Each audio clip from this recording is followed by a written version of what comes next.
Hello, everybody.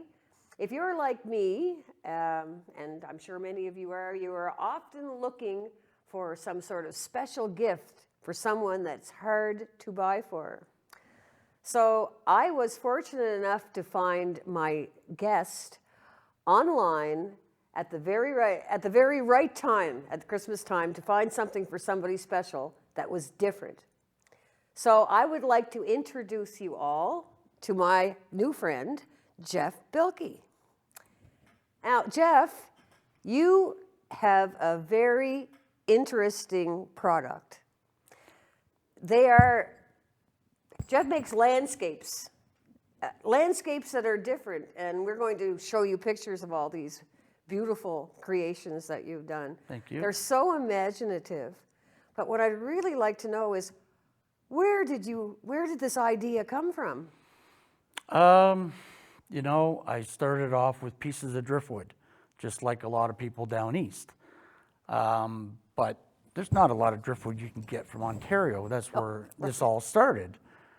And it just progressed. I started collecting dead plants and stuff just to see what I could use them for.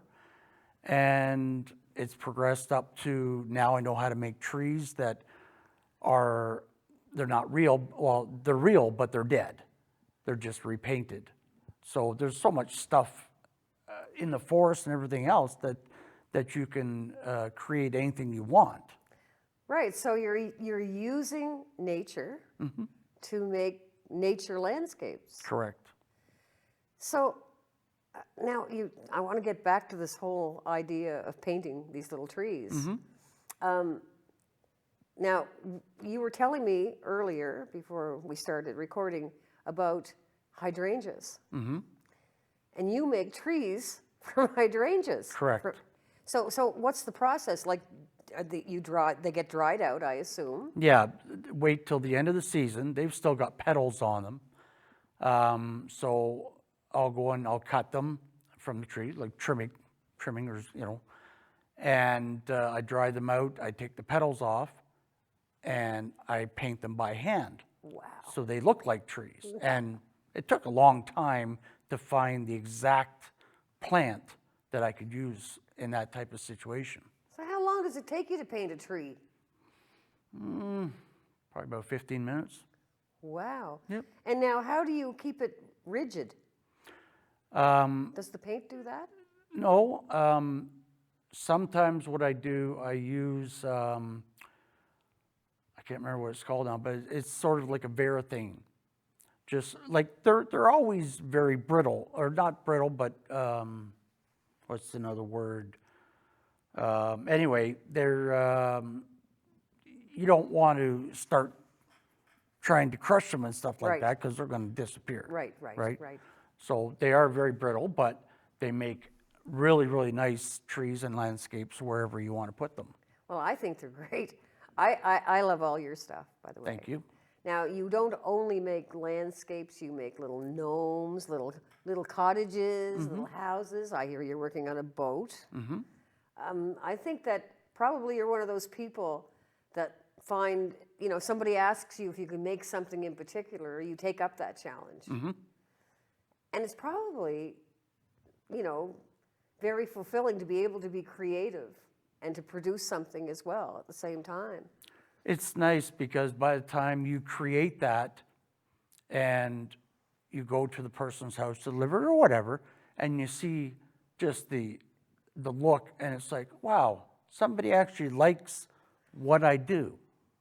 And from the start, that's what I was I used to get anxious because I always it's not one of my best works, but somebody says, are you kidding? Right. What else do you got? Right. Right. So that's because most people can't do what you do or have never thought of doing what you do. Right. So when they see one of your original creations, they say, wow. I mean, that was my first experience. Yeah, it's tedious. Right. And you have to have the time and the patience to sit down and do all this stuff. You have to have the passion as well. Absolutely. I mean, who would have thought? I've never seen anything like your stuff. I spoke to my mom, who's 93. lives in Ontario still. I spoke to her yesterday with my brother there, and she says, "Where did you learn to do this stuff?"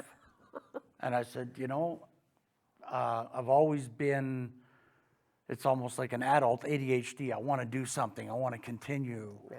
And with this, I was just experimenting. And here I am today, and I'm probably 90% better than what I was 2.5 years ago. The sky's the limit, as far as I'm concerned. Mm-hmm. So now, have you ever thought about giving workshops on how to do this stuff? I haven't thought about it yet. Like in school with kids, Right. When I left Ontario, there was actually a gentleman that bought a few pieces for me before I left. He knew I was coming down, and he asked if it was okay to use my idea. I said, have at her. Oh, yeah. You can be the next whatever you want to be in Ontario. I said, I'm not concerned about people doing what I do. If you've got the time, the patience, Well, the other part of that, Jeff, is that no pieces are ever going to be the same. No. There's no two pieces alike, which is No. the beauty of it. Yeah. Because it's a very unique art form. I love it. I love it, and I try to portray that to people. And it's a lot easier if you're seeing the product rather than looking at a picture of the product. Right. Oh, yes. Because the picture does not tell the story. No. Not at all. It's, No. what's this? Oh, well, somebody put a lion on and some make-believe grass or something on a piece of wood. Wow. And you want how much for it? Yeah. So, you know what? Wait till you see it and then tell me that. It's not just that. While you're making these things, I tinkered in the arts myself when I was younger and had more time. Very nice. And I find that when you're involved in making that one piece or whatever you're doing, your mind is telling stories to itself and putting that piece together. So it's actually something that's coming from your mind and landing on a canvas. It's got to be very fulfilling. It is. And now, see, at one point, I was trying to just, I would cut a piece of wood and say, okay, what am I going to do with that? But now I'm looking at what I have. So if I've got driftwood that's whatever, it's going to fit this, I'm going to cut a piece of a baseboard, basically, something that's going to just fit it, and then I'll outline it with grass or trees or whatever. And it's starting to become very, very interesting to start seeing a new part that's coming into it. Yeah, so you're creating your own little world every time. Mm-hmm. Yep. Wow. Yep. What a I great love it. outlet. I love it. I go to work after breakfast, 9 o'clock till noon. I've got a 16 by 10 shed, and I've got everything in there, machines, cutters, whatever, table saws. And I'll go till usually noon, come back, eat lunch with my wife, go back out at 1 o'clock, come back for coffee, go back out for a couple hours, and here we go. Yeah, and you've got all that to look forward to again the next day. Yep. And I actually look forward to it. Because when you love what you do, it's not work. No. It's a labor of love. Yeah, it's my hobby.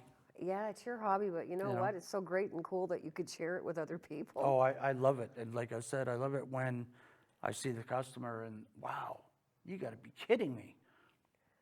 And I start lighting up inside, but I don't trust it. Well, it's a nice feeling to make other people happy. Oh, yeah, you're right. It's better than making people miserable. Oh, no, I don't want to make people Nobody should miserable. ever do that, No. but it happens. I've had some miserable people on Marketplace, unfortunately. Yeah, the people that message you at like 2, 4 o'clock in the morning. You know what? Those ones aren't too bad. When I get back to my phone, I've got probably a couple messages, but I've told my wife how to proceed in that sense. No, it's the ones that they'll send you a message, is this item available? Well, there's 10 items on that page. And which one? Which is fine. Yeah. But you send them back a message. Yes, it's available because I try to Yeah, update yep, everything. I noticed that. And I say, which piece are you interested in? And you never hear back. To me, it's a little frustrating, but my wife has told me, listen, there's thousands and thousands of people that haven't even seen your stuff yet. Yeah. Don't be Yep. so concerned about Yeah. people that, Yeah, that's maybe hit actually a just a button by that is mistake or actually something. just a marketplace thing. yeah, I know. I tried to know. sell. I tried to sell something on there not last summer, and I nearly Right. went out of my mind. Yeah, yeah. I was trying to sell a trailer, like a travel home, and I would actually sit and wait for these people to show up, and they wouldn't. Right. Or Yeah, they that's show up not- and they say, "Oh, I'll give you like $10,000 less than you're asking." I'm sure you would, but Yeah, I'm not yeah. going to. You Not know, gonna happen. very frustrating. Yes, it does. It does. It wears you down, but don't let it wear you down because No. I think that there are so many more people that will respond and want to have one of your creations than there are those people who troll on the And marketplace. most of them are either not on Marketplace, and I will start in the summer probably. I'm thinking about going out over the causeway up to beside the Irving truck stop, because I noticed there are a few people that set up there in the summer. And, you know, obviously I'm going to call the government to see if I need a permit or whatever, but you never know, right? I also think that there's something to be said for being able to go to craft fairs. You know how many craft fairs I went to in Ontario? It was probably 12, 15 last year alone. But up here, there's not a lot of craft shows in the area. Oh, You got some in Sydney, but the majority is all on the mainland and Right. Halifax area. we do have one. We do have one here in the summertime on Right. the waterfront. Okay, The Isle Madame Public Market. right, Sometimes that's a decent place to go. absolutely. And they had a craft fair last year at the Yacht Club Festival. Oh, really? It's a good place. They had a little. See, we just moved here, so Yeah, so I mean, all this I'll make sure I information, send you I'm- messages as to where all of those places Absolutely, I are. appreciate that. Because you need to get out there with that gorgeous Absolutely, stuff. Absolutely. And you can always, like, anytime you want to leave stuff here, tell Il to take them I'll on. definitely bring some Oh, stuff yeah, for you. sure. Because- Definitely, I thought about it, Okay, but because we support local artists, we support musicians, we support authors, painters. and that's greatly appreciated Well, because that's know. what we should do. We should all support each other in these communities because we're all absolutely, one family, so Absolutely. to speak. No matter where we come from, or Yep. or what nationality we are, we should all kind of be right on the supporting same page. each other. Yep, I agree. Now, I wanted to ask you about the grass and stuff on these landscapes. So the grass on the landscape is called foliage, and you can buy it online. You can go to no, Michael's doesn't have it. It's hard to say in Nova Scotia because I haven't been able to find it Right, in, like, there's not a lot of hobby stores. right. And the ones that are there are Sydney, but you got Michael's and Mastermind, but they don't really have that type of thing. So anyway, what I do, I buy clump foliage, and when I pick out where I'm going to put grass, or I also use wood shavings Oh, good idea. from my from my table saw. Oh yeah, it's just You're very enterprising. you have to use everything that you can. But yeah, when I start doing that, I use a lot of wood glue, like hot glue, and I'll be sitting there and doing my thing, and I've got my little phone there, and it's got my favorite music from the 70s, and I Cool. just go. Cool. And it's just wonderful to be able to put that into my time. I love the idea that you recycle so much. Oh yeah, repurpose, That is recycle. perfect. Yep. That's perfect. Oh, I love it. You I guys, really do. all you craftspeople, there's a few of you around here that are alike in their way of thinking. You guys should Right. have should go to dinner. Yeah, yeah, it's, Have a little meeting of the minds. You Yep. never know. yeah, you to never know. collaborate. Different people have different ideas, right? I just love people who make their own stuff. Yeah, and I love doing it. And as I said, I love seeing the look on the face when you present the finished product, and it's like, wow. Yeah, well, and I like that you can actually take ideas from people and try to work on what's in their minds. That that's kind of a precious thing to receive from a person. Yeah. You know, what maybe essentially you were telling me about this lady who wanted her father's fishing shack Cabin. or Yep. fishing cabin. You see, what a lovely memory and what a lovely thing to be able to do. Absolutely. You know, I how was very proud to do that. yeah, and then, you know, you become a part of their story. You know, and they allow you to have a piece of their story. Yep. So I think that's a beautiful give and take. Yeah, and one day somebody's going to see that say, after the "Wow." father's gone or whatever, Yeah, and say, yeah. this is what my dad used to do, That's right. you know, and it's, And it's strange that it's the little things that people remember. You know, like I remember things about my grandfather right, that might not be the same as something my brother would remember Right. about my grandfather. So those things become precious, like precious moments in time. yep, And the fact that you can actually recreate that, that's a beautiful thing. I love doing things, and like I said, I've got a couple really nice pieces coming up by the weekend, and I've got something to do with Star Trek, and people Cool. are going to see it. I'm still in the works. I've got the pieces. I have to figure out a couple things. But yeah, it's there's going to be a lot of interesting stuff coming up. And now you had told me you had done the Friendly Giant at one Yes. time. Oh, Yep. how cool is that? It took a lot of time, but it was, you know, I got the picture, and I'm just making sure that I got everything. All I would do was, you know, for the, I don't know what they call the posts on the castles and Yeah. stuff, but anyway, they were rounded, so obviously I would round them off, and it was just, wow. I even put the chain for the drawbridge, and yeah, I was at a craft show in Seaforth, Ontario, and somebody came up, I want that one, please. Oh, yes, because that's what happens, right? Yep. I mean, the sky's the limit. Yeah, yeah. And I want to do a lot more. I want to do, well, I got something with Charlie Brown too I want to do. And anything like that. I'm looking for something for, I got one that I've wanted to make, which I've got the pieces now, I just have to convince myself to spend the time on it, is the Walton's house. Oh, cool. That's Yeah. very cool. Yeah. We've been to, cool. I can't remember the town, just outside of, oh my God. Anyway, Walton's Mountain in Virginia. Sorry, I can't remember the name of the town. But, Walnut Creek? Was no, that was that's the movie. Little House. Oh, that's right. That's Little House. Yeah, yeah. I've got the whole. Oh, wow. I've got all the Little House CDs. Oh, my and I've watched them. And yeah, I'm right back there. If I could live in the 70s again, I would live in the 70s I think I again. sometimes still do. Because it was you know what? It was the time to live. Yep. There were so many beautiful things happening. Different time back than it then. is now. Oh my God.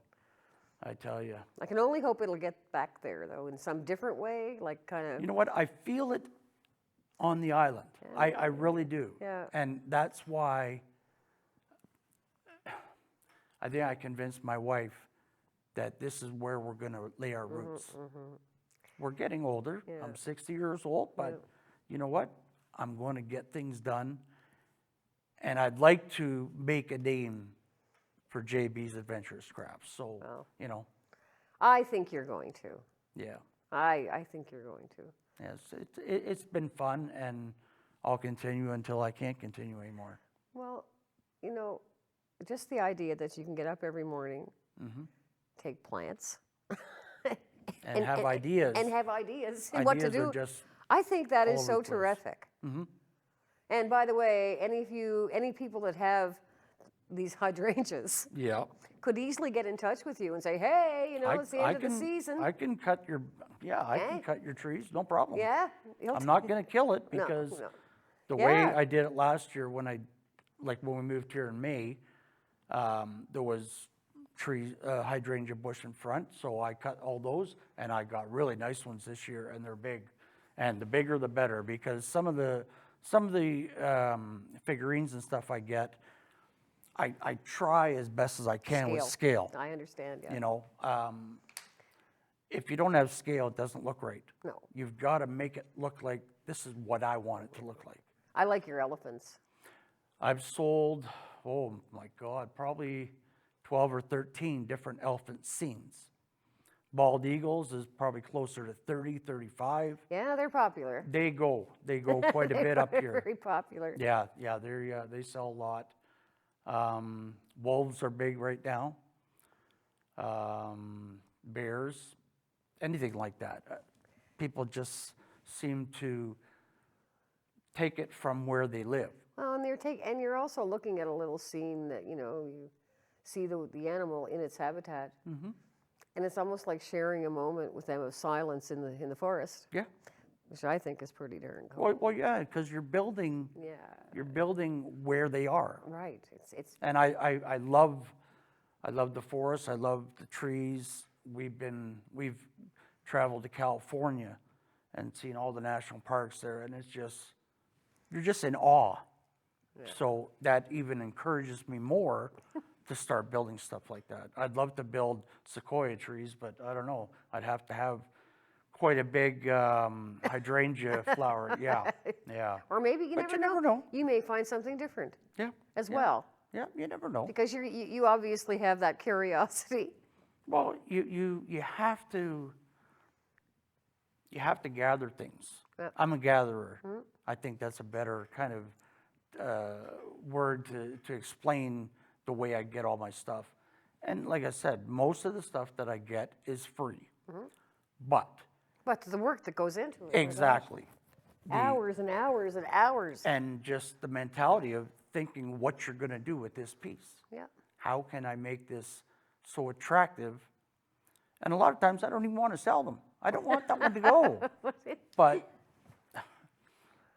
you have to let them go sometime. Yeah, since the winter's here, I do a lot of work in the house now. We got a spare bedroom, so that's my other office. And yeah, I got to start selling, or I can't make much because I don't have anywhere to put them. Right. My shop is full, and blah, blah, blah. Your wife is very supportive. She, she's there 110%. She knows what I'm doing. She knows where I am. She wants to buy walkie-talkies so she can talk to me in the shed. Well, hey, that's not a bad idea. Well, just in case something's, if I'm having issues or if she's having issues. That's a good idea. The older older we get, that's, Yeah. The older we get, that's what happens. So, and you know what? That's, the territory we're in right now. Oh, I get it. Not the stage yet, but we're in the territory. So, Well, I'm sure you're going. I'm hoping that you're going to get a lot of calls asking for specific things. Yep. I have a few things in mind that I'll talk to you about at some point. No worries. But thank you so much for coming. Thank you very much, Becky. I wasn't sure if I'd ever do something like this, but I thought, why not? Well, I think I was really happy you said yes. Oh, I was just trying to convince myself. Yep. And that's why I emailed you the other day, and I thought this is going to be great. Yeah, perfect. Absolutely. Perfect. Well, we will leave all your details at the end of the video, and you can, Excellent. keep me informed on how things are going. Oh, I will. Well, I'll be Most watching definitely. anyway. Absolutely. Anyway, thank you for coming. Thank you very much. Greatly appreciate it. You're very welcome.